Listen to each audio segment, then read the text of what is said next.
Good morning সবাইকে, welcome back to our channel. তো আজকে হলো সোমবারে আমি বাড়িতে। মানুষ রবিবার বাড়িতে থাকে, আমি সোমবার বাড়িতে থাকি। তার পেছনে কারণ হচ্ছে, এই পেছনে আমার কারণ বসে আছে। তো শরীর একদমই ভালো নেই, আবার আগের সপ্তাহে অসুস্থ হয়েছিল এরকম টাইমে, আবার এই সপ্তাহে অসুস্থ হয়ে পড়েছে। কাল থেকে খুবই শরীর খারাপ, প্রচুর জ্বর। ছুটিটা যদি কালকে হয়তো নিতাম, কিন্তু ব্যাপারটা হচ্ছে যে যেখানে আমি কাজ করি সেখানে মানে ওরকম হঠাৎ ছুটি নিতে পারবোই না, মানে কোনোভাবে সম্ভব। ছুটিটা হয়তো কালকে নিতাম, কিন্তু ব্যাপারটা হচ্ছে ওখানে সিচুয়েশনটা এমনই, মানে আমি যদি চলে আসি আমার স্লটে কেউ অ্যাভেলেবেল থাকে না, মানে ওটা পুরোপুরি তাহলে আমার এই জায়গাটাই বন্ধ থাকবে আর কি। তো সেহেতু আমার কালকে যেতেই হয়েছিল। তবুও কালকে আমাকে তাড়াতাড়ি ছেড়ে দিয়েছে ওর কথা শুনে।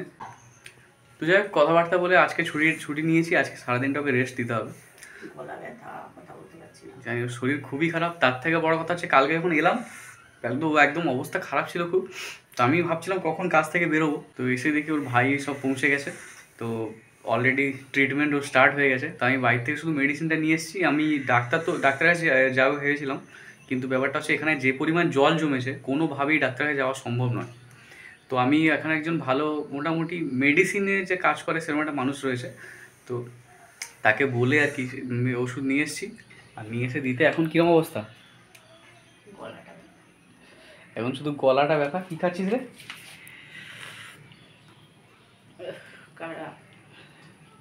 সকালবেলা একটু কাড়া বানিয়ে দিয়েছি ওকে। মানে আমি যদি এসব করে এক্সপিরিয়েন্স নিই, তবুও চেষ্টা করলাম। কাঁচা হলুদ, আদা, লবঙ্গ, এলাচ, আর কি দিলাম? না, এলাচ দিয়েছি, এলাচ।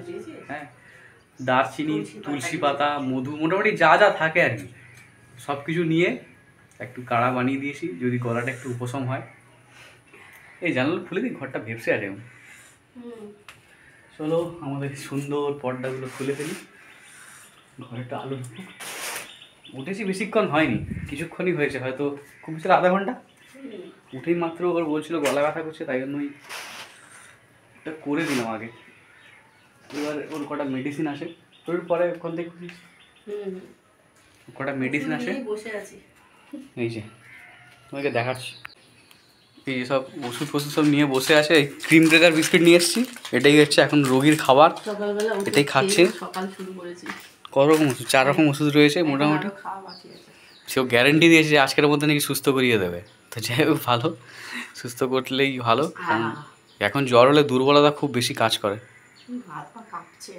ও অসুস্থ মানে ঘর দোষ সব ছড়িয়ে ছিটিয়ে এরকম পড়ে থাকে, তো এগুলোকে ফিক্স করতে হবে সব, যেখানে সেখানে যা তা হয়ে আসে। এই টেবিলটাকে আজকে সরাতে হবে, কারণ ব্যাপারটা হচ্ছে এই জায়গাটাতে যে আমাদের দুশ্মন থাকে, সে খালি বিরক্ত করছে। এখান থেকে মাছ সেদিন সব খেয়ে নিয়েছে, আর তারপরে এখানে সব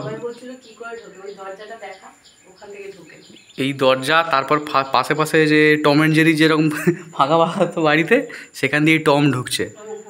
এই ওপর দিয়েও ঢুকতে পারে, ওই পার থেকে জানলা দিয়ে ঢুকে ঢুকে এই ওপরে এইখানে থাকে। প্রথমে এই টেবিলে, মানে এখন টেবিলটা আছে বলে এই টেবিলের ওপর উঠছে, উঠে এখান থেকে উঠছে। তারপর এখান থেকে ওই নোংরা ঘেঁটে এখান থেকে ঝাঁপ মেরে এখানে এসে পড়ে। গলা এখন ব্যথা থাকবে, তাই জন্য এটা করা। একটু পরে একটু গার্গেল করতে হবে একবার, নুন জল দিয়ে গার্গেল করলে হয়তো সুস্থ হয়ে যাবে। যাক, ঠিক আছে, খেতে থাক। চাটা দিই, দারুণ কালার এসছে রে। আমরা ফুল তুলতে ঠাকুরের জন্য।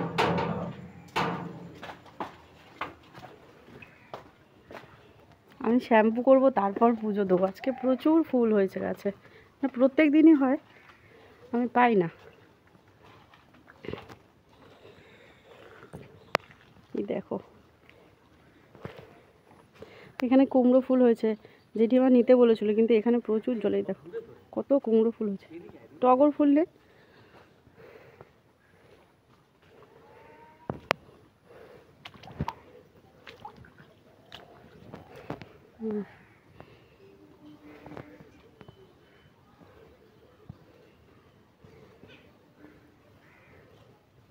তো জবা ফুল।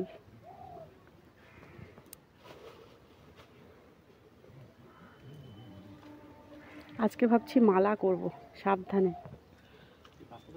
এই দেখো আমাদের রাস্তার অবস্থা, এই দেখো যেখানে যাই ভাসিয়ে দিই। আরে একটা লাল ফুল নে না। ও আচ্ছা আচ্ছা, ঠিক আছে, তাহলে টগর ফুল নিয়ে আমি একটু মালা করবো আজকে চাট করে উঠে। প্রচুর টগর ফুল, একটু মালা করে সিংহাসনটা সাজাবো। টগর ফুল পাই না, বেলার দিকে তুলি তো সেই কারণে পাই না সেরকম একটা।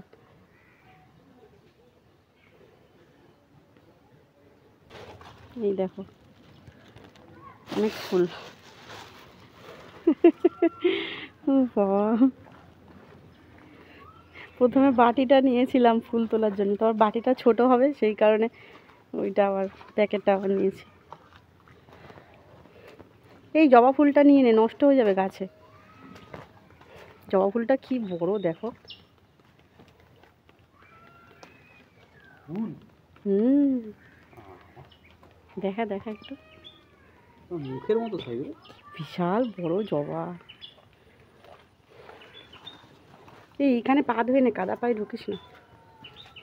অনেক দিন বাদে আজকে সূর্যি মামার দেখা পেলাম, আর এই ঝলমলে আকাশ দেখে এত ভালো লাগছে। সকালটা কয়েকদিন যাবত তো শুধু বৃষ্টি হচ্ছে আর একদম মেঘ করে আছে, কালো ঘন একটা আকাশ।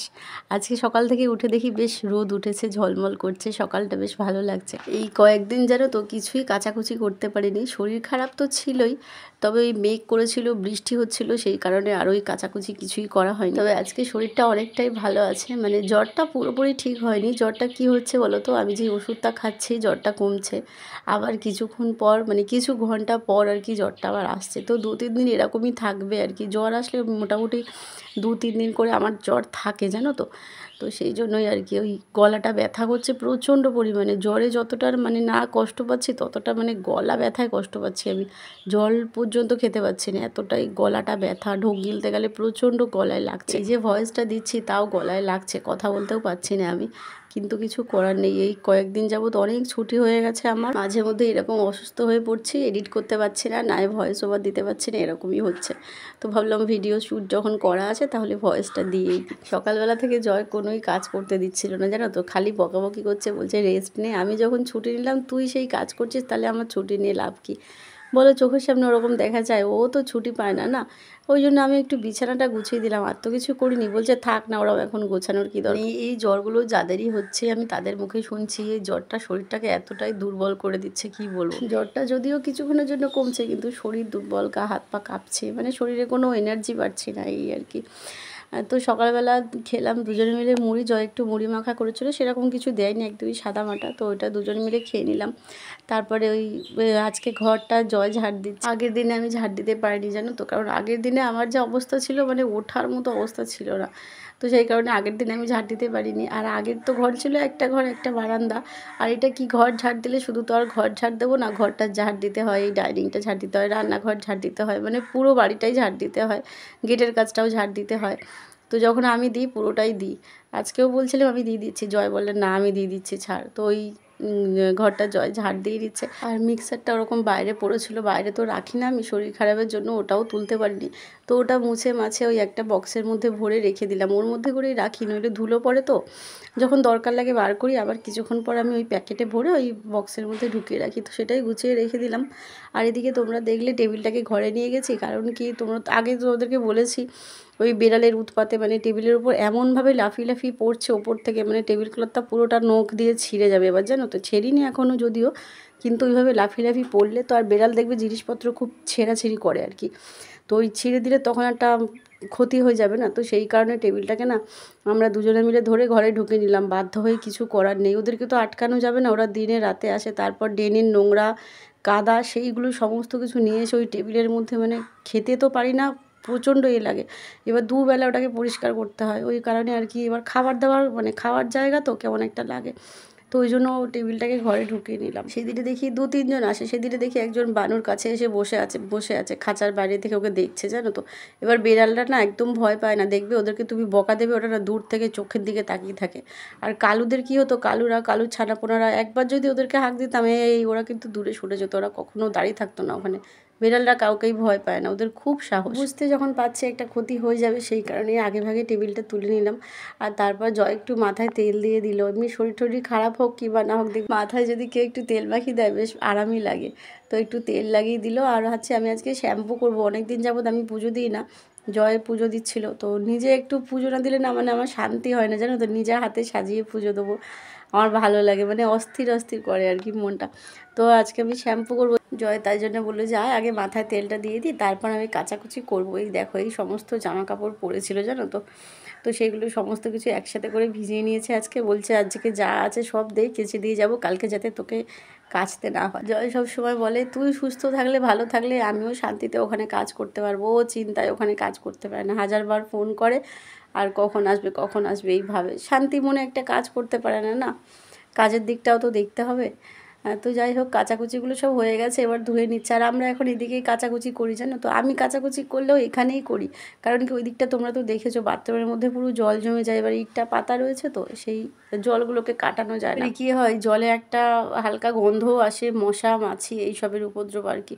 তো সেই জন্যেই আমি এখন বেশিরভাগ কাজ এই দিকের কলটাতেই করি জানো তো, মানে কাচাকুচি, বাসন ধোয়া তো ওই দিকেই ধুই বালতি দিয়ে, কিন্তু কাচাকুচি এখন এদিকে স্নান করে নিই, কিছু করার নেই। ওইখানে স্নান করলে সেই স্নান করে উঠে ঝাঁটাতে ইচ্ছা করে না, স্নান করার আগে আমি যা কাজ করি সমস্ত ঝাঁট দিয়ে দিই, কিন্তু স্নান করে ওঠার পরে কেউ আর ঝাঁট দিতে ইচ্ছা করে বলো তো? স্নান করা একবার যদি হয়ে যায় তারপরে ওখানে আবার সেই জল জমে যায়, মানে জায়গাটা মাঝখানে ইয়ে মতো কি বলবো, মানে নিচু মতো একটু একটু আর কি, তো ওখানে জলটা জমে থাকে, যেতে চায় না। এবার স্নান করে ওঠার পর ওই ঝাঁটা নিয়ে যদি আমি ঝাঁটাই আমাকে আবার স্নান করতে হবে, তাহলে তো আমাকে আবার ঝাঁট দিতে হবে। তো সেই কারণে ওখানে আমি স্নানও করি না, আমি রাস্তার দিকে কলটাতে একটু স্নান করে নিই, কিছু করার নেই, একটু মানিয়ে গুছিয়ে নিই এখন। যাই হোক ঘরে তো জল ঢুকছে না, এটাই হচ্ছে বাঁচো। দেখবে খুব ভাগ্যবান মানুষ ছাড়া সব কিছু একসাথে কখনোই পাওয়া যায় না, কেউ পায় না, কোনো না দিকে একটা সমস্যা, সেটা আমাদেরকে একটু মানিয়ে গুছিয়ে নিতে হয়। তো আমার সেরকম আর কোনো সমস্যা হয় না। যাই হোক কাচাকুচি করা হয়ে গেছে, দুজনে মিলে জামা কাপড়টা মেলে নিলাম। জয় আমাকে জামা কাপড়েও হাত দিতে বারণ করছিল, ও মেলছে আর আমাকে বলছে কি আমি তো জানি তুই এটাকে তুলে আবার মেলবি, মানে অতটা তো বুঝতে পারে না, মানে কীভাবে মেললে তাড়াতাড়ি শুকাবে, ও মানে এমনি মিলে দেয় যা হোক তা হোক করে। এবার আমার একটু জামা কাপড় একটু টান টান করে একটু ছোটো বড়ো করে সুন্দর করে মেলি আর কি, সেই জন্য আমি গিয়ে মেলছিলাম। ও বলছে আমার তাহলে করে কী লাভ, তুই সেই এসে করছিস, আমি দাঁড়িয়ে দেখতেও পাচ্ছি না। তো ওই জন্য যাই হোক দুজনে মিলে জামা কাপড়গুলো মেলে দিয়ে আসলাম। আর এই দেখো এই গাছগুলো এই নতুন টবটাতে বসাচ্ছি, এই টবটা কিনেছিলাম সেই ওই বাড়িতে, তোমাদেরকে দেখিয়েছিলাম 20 টাকা করে নিয়েছিল। তো সেই থেকে আর গাছ বসানো হয়নি জানো। এই গাছগুলো তো তোমরা সবাই চেনো, পিটুনিয়া বলে, অনেকে বলে টাইম ফুল, অনেকে বলে 9 o'clock, অনেক কিছু বলে। এই গাছের সেরকম একটা যত্নের প্রয়োজন হয় না, এই ডালগুলো ভেঙে বসিয়ে দিলেই হয়ে যায়। আর এই গাছটা না আমি একটু অন্যরকমভাবে বসিয়েছি জানো, যখন ফুল ফুটবে তখন তোমরা বুঝতে পারবে, এখন বোঝা যাবে না। মানে একটা লাইনে শুধু হলুদ দিয়েছি, মাঝখানের লাইনটায় শুধু কমলা রং দিয়েছি, আর একদম সামনেরটা দিয়েছি সাদা রং, মানে 3টে রং হয়ে ফুটবে। যখন ফুলটা ফুটবে সব গাছে তখন তোমাদেরকে দেখাবো, তোমরা বুঝতে পারবে। তো এই গাছগুলো বসিয়ে তারপরে এই বাইরে একটা দড়ি খাটালাম, বাইরে দড়ি ছিল না, এবার জামা কাপড়ে হালকা ভিজে থাকলে না মেলতে পারতাম না ছাদ থেকে তুলে এনে, তো সেই কারণে ভেতরে একটা দড়ি খাটালাম। আর তারপর আমি স্নান করে নিয়েছি আগে, জয় বললো তুই আগে করে নে তারপর আমি করব, আমি আজকে শ্যাম্পু করেছি যেহেতু ওই জন্য তাড়াতাড়ি করে নিয়েছি। আর আমি পুজোও দেবো, তোমাদেরকে তো সকালবেলা বললাম, আর পুজো দিতে আমার একটু সময়ই লাগে। আর আজকে যেহেতু এই যে মালাটা গেঁথেছি, তো সেই জন্য আমি আগে করলাম, এবার জয় গেছে স্নান করতে। আর সিংহাসনটা দেখো কি সুন্দর করে সাজিয়েছি, মানে একটাই মালা গেঁথেছি একদম বড় করে, প্রচুর টগর ফুল পেয়েছি আজকে, আরও ছিল গাছে ওই পারে, সেগুলো নেওয়া যাবে না, আর অত ফুল নিয়ে কী করব, সামান্য কটা ফুল হলেই হয়ে যায়, তবে গাছে ছিল তো সেই জন্য নিয়ে এসেছি। সিংহাসনটা ওই দিক থেকে এনে এই দিকটায় বসিয়েছি, তোমরা বুঝতে পেরেছো, যেখানে টেবিলটা রেখেছি ওই কোণায়, তো ওখানে তো সিংহাসনটা বসানো ছিল। এবার সিংহাসনটা যদি আমি না সরাতাম, প্রথমে আমার ইচ্ছে ছিল সিংহাসনটা এই জায়গাতেই রাখতে, কিন্তু উপরে ঝুলিয়ে রাখতে, মানে আগের বারে সেই উপরে টাঙিয়ে রেখেছিলাম না, আমাদের যেখানে আগে ভাড়া থাকতাম, বেশ দাঁড়িয়ে পুজো দিতাম, ভালো লাগতো, আলোটা জ্বলতো ভালো লাগতো। এইখানে ওই সিংহাসনের ভিতর যে লাইটটাও জ্বালাতে পারবো না, কারণ কি তারটা ছোট, তো এবার তারটা ঘুরিয়ে আনতে হবে, মানে অনেকটা বড় তার লাগবে, সেই কারণে লাইটটাও এখন কিছুদিন জ্বলবে না সিংহাসনে। আর ওই আমি ভেবেছিলাম যে উপরে মানে রাখতে সিংহাসনটা, এখন আপাতত এইভাবেই থাক, এখন তার উপরে টাঙানো গেল না। তো ওইখানে আমি যেভাবে রেখেছিলাম ওই দিকটায়, তো এইখানেও সেভাবেই রেখেছি, 4টে ইট দিয়ে আর উপরে 2টো কাগজ দিয়ে, তারপর সিংহাসনটা বসিয়ে রেখেছি। আর দেখো সাজানোটা কেমন হয়েছে তোমরা জানিও কমেন্টে। তো টেবিলটা ওই যে ওই কোণায় রেখেছি, দেখলেই তো তোমরা। আর এখন দুজনা বসে গেছি খেতে। আর এই প্রচণ্ড মশা কামড়াচ্ছে এই কোনাটায়, জানো তো, মানে মশার ধূপ ইয়ে করে তারপরে বসতে হবে খেতে। বসে গেছি, প্রচণ্ড খিদে পেয়েছিল, অনেকটা বেলা হয়ে গেছে। আর রান্নাবান্না কী করেছি, রান্নাবান্না আজকে দুপুরবেলা কিছুই করিনি। কালকে রাত্রেবেলা দেখেছো তোমরা কালকের ভ্লগে, ওই চারাপোনা মাছের ঝোল করেছিলাম গাটি কচু আলু দিয়ে, ওইটা দিয়েই রাতে ভাত খেয়েছি ওটা দিয়ে। আর সকালের জন্য ওটা ছিল, অনেকগুলো মাছ বললাম না আমি ভুলে গিয়ে ঢেলে দিয়েছিলাম ঝোলের মধ্যে, তো ওটাই ছিল, গরম করে রেখেছিল জয় সকালবেলা। তো ওটা দিয়ে এখন দুজনে মিলে ভাত খাচ্ছি। আর বানু ওইদিকে দেখো কি করছে, ওরকে ঘাস দেওয়া হয়েছিল, ও ঘাসটা খেয়ে নিয়ে এদিকে দিক থেকে ওরকম করছে। বেচারাটাকে এখন একদমই ছাড়তে পারি না গো, যখন নিজেরা বসি ফ্রি হয়ে তখন ছাড়ি, বেড়ালের উৎপাতে আমি বাচ্চাটাকে একদমই ছাড়তে পারি না। আচ্ছা, আজকের ব্লগটা এখানেই শেষ করছি। বিকেল থেকে আমাকে একটা ব্লগ শুরু করতে হবে। আজকের ব্লগটা কেমন লাগলো জানিও। আগামীকাল কিন্তু একটা ধামাকাদার ব্লগ আসছে, অবশ্যই করে তোমরা দেখো। আশা করছি তোমরা সবাই ভীষণ খুশি হবে। সবাই ভালো থেকো, সুস্থ থেকো, দেখা হচ্ছে কাল, টাটা।